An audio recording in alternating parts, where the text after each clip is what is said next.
9 ذی الحجہ کا دن مبارک دن ہے۔ 9 ذی الحجہ کے دن حج کا سب سے بڑا رکن وقوف عرفہ ادا ہوتا ہے، اور اس دن بے شمار لوگوں کی بخشش اور مغفرت کی جاتی ہے۔ اسلام کے تکمیلی رکن حج کا سب سے عظیم رکن اس دن میں ادا ہونا اس دن کی بڑی فضیلت، بڑی دلیل ہے۔ لیکن عرفات کے میدان میں پہنچ کر تو حجاج اکرام فضیلت ہی حاصل کر سکتے ہیں، مگر اللہ تعالیٰ نے اس دن کی برکت سے جو غیر حاجی ہیں ان کو بھی محروم نہیں کیا،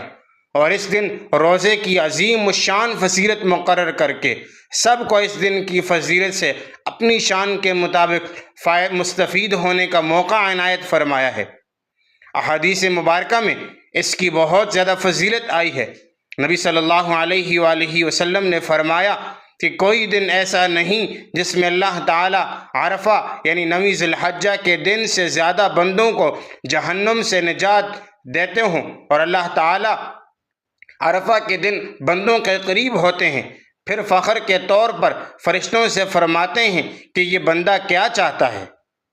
اور ایک اور حدیث میں نبی صلی اللہ علیہ وآلہ وسلم سے عرفہ یعنی 9 ذی الحجہ کے دن روزے کے بارے میں سوال کیا گیا، تو رسول اللہ صلی اللہ علیہ وآلہ وسلم نے فرمایا کہ یہ 1 سال گزشتہ اور 1 سال آئندہ کے صغیرہ گناہوں کا کفارہ کر دیتا ہے۔ اور ایک اور حدیث میں نبی صلی اللہ علیہ وآلہ وسلم سے ایک آدمی نے